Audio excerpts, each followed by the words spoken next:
Lars, Machenil, thank you so much for being with Bloomberg TV today. So in the first quarter, you had a revenue growth plus 8.6%. Your net income was at 1.77 billion euros, actually beating Bloomberg's estimates. Could you tell us about your achievements and concerns in this first quarter? Sure, it's always a pleasure to talk about the results. In particular, if you look at the first quarter results for BNP Paribas, they were very solid. As you said, the bottom line up 38%, and that basically reflects the recuperation, the gradual recuperation of the economy. And moreover, it's a tribute to the adaptability of our employees and of our clients. And if you take a look at it, just to mention it, we have done for more than 100 billion euros in financing in that first quarter, which is levels which is better than 2020 and even better than 2019. So that's a bit what we see. And indeed, if you look at the elements of the P&L, you see the top line up basically almost 9%. If you look at the cost, we have operating jaws in each of the divisions. If you look at the cost of risk lower in each of the divisions, and at basically 42 basis points over outstanding, so very low.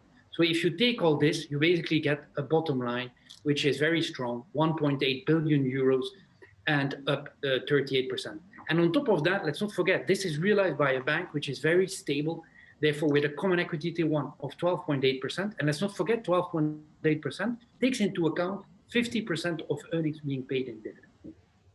However, if we looked at the fixed income, FIC revenues were actually down 15.7%. You had a less favorable environment. Could you tell us about this? Is this some kind of normalization? Well, if you wish, as you know, we are a very diversified bank, yeah? And therefore, instead of looking at one specific product, look at our CIB, which is helping by lending or by financial structuring or by capital. And if you look at our CIB, as I said, it's almost up 25%. And then if you look at the domains, corporate banking up, our global markets also up. So it's a bit, you have some trends.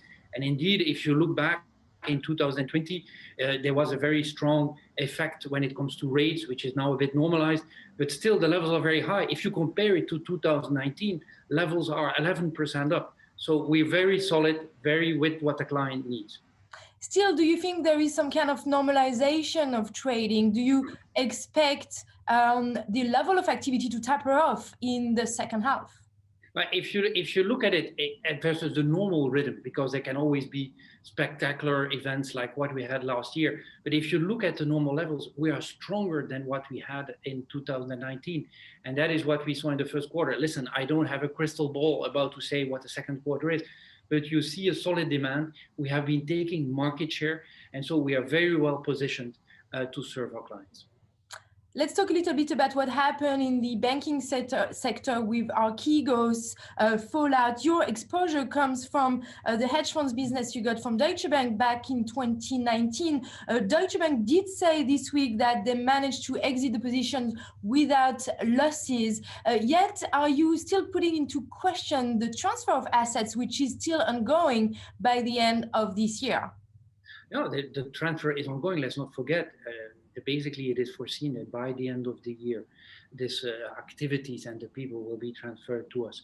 And so at this stage, as long as they aren't transferred, it's basically managed, and the risk is basically managed by Deutsche Bank, which they have done very well. So does that mean you're not going to have any exposure from this Archegos fallout? Listen, all of the transfers have to go through our KYC and all of our compliance acceptance kind of processes. So that's basically it. So it's not a concern. It will basically be the transfer. It will be done in line with what we accept our clients. But once again, I mean, if you saw the results of Deutsche Bank, there was not a concern. Yet are you scrutinizing the books a little more before this finalization of the transfer of assets? And are you committed to this prime brokerage business in the longer term? Absolutely.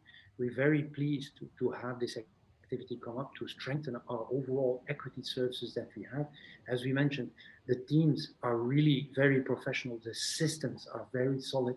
And so that's basically what we are very pleased to onboard, and that's what we're having. And on top of that, as I mentioned, we will make sure that the clients are in line with our KYC.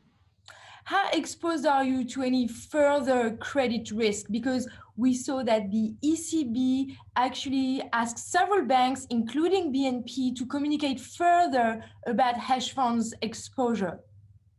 Yeah, but if you look at it in general, if it's the things, whatever you have on counterparties, you really have to look at those counterparties very well. And that is typically what we do. I'll give you an example.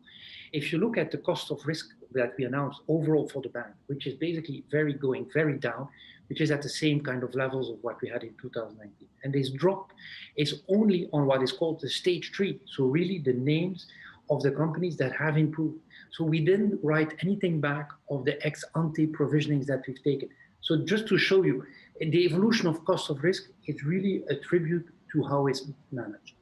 Do you think there's an actual systemic risk to the European banking system with this hedge funds fallout?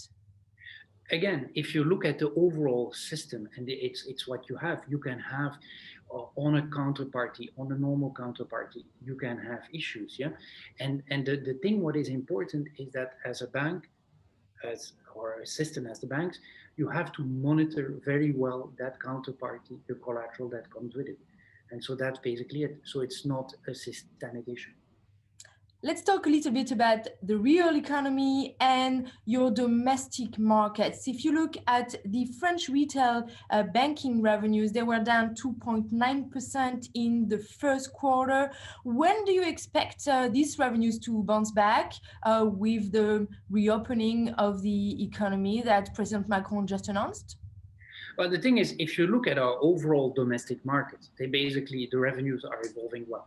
And so indeed what you see is in the retail parts, you see the volumes are up, and basically that is helping to fight the low interest rates. It's not an entire fight, but it fights it. And then we're also stepping up the fees, so the cross-selling that we are providing. So we really have it contain the impact. At the same time, you have the other domestic markets where there are really very strong activities happening. If you look at Arval or if you look at Consorsbank, their growth is double digit.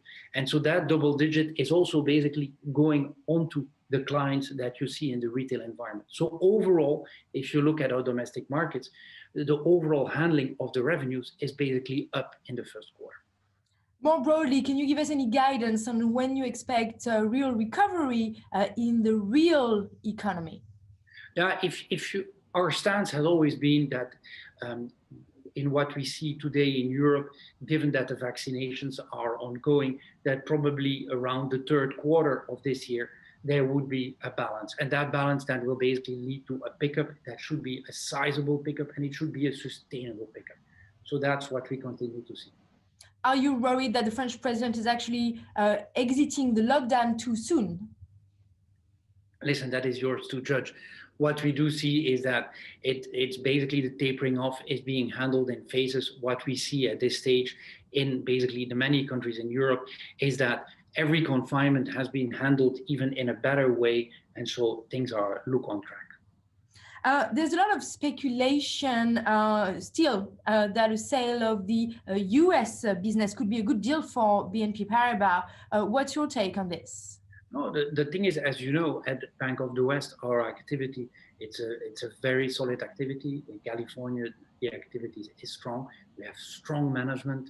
The lady who's managing it, she's really shooting all the lights out when it comes to implementing the BNP Paribas approach. So all that is fine. And so we're very pleased with that. We continue to do that. The profitability is good.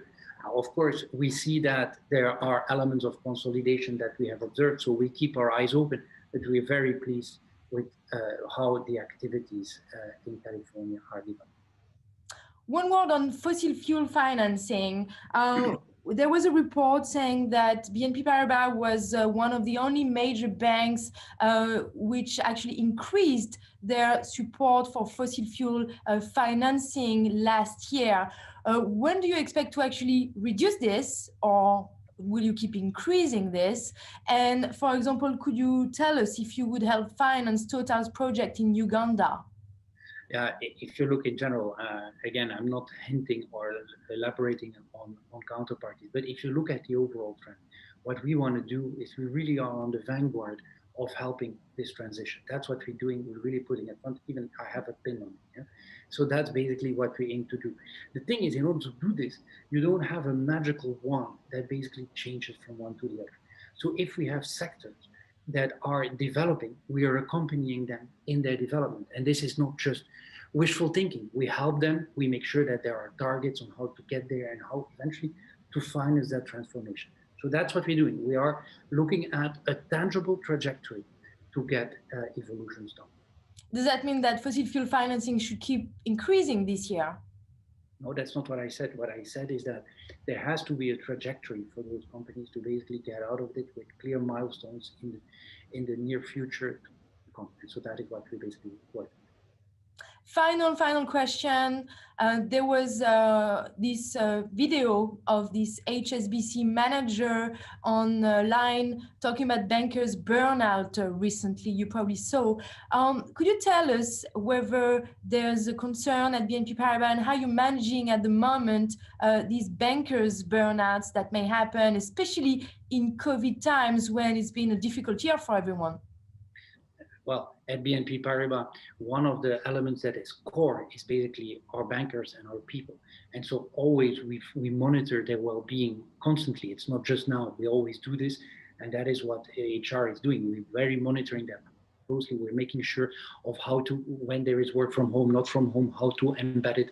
So it's a continuous point of attention. Will you keep your employees working from home for the rest of the year? Do you have any policy to come back to the office? It depends country to country. So it depends what the overall authorities' regulations are. And so over time, things will evolve. I mean, we were in a work from home where you had like a couple of days work from home, and that will probably gravitate towards a couple of days in the office. But that is the phasing that depends on what the authorities in a certain environment are saying. But that's the trend that we see developing. So you have like a hybrid system where some people can still work from home a few days a week. Do you have any numbers, proportion? No, it's generic. That's what we're looking at. So we'll have to see if everything can be organized that way. But as I said, it's what we had in the past. People could work a couple of days from home to see how that works. And now it will probably be a couple of days in the office. But it depends a bit on activity. It depends a bit on the country, on our presence. So it's basically something that we will optimize.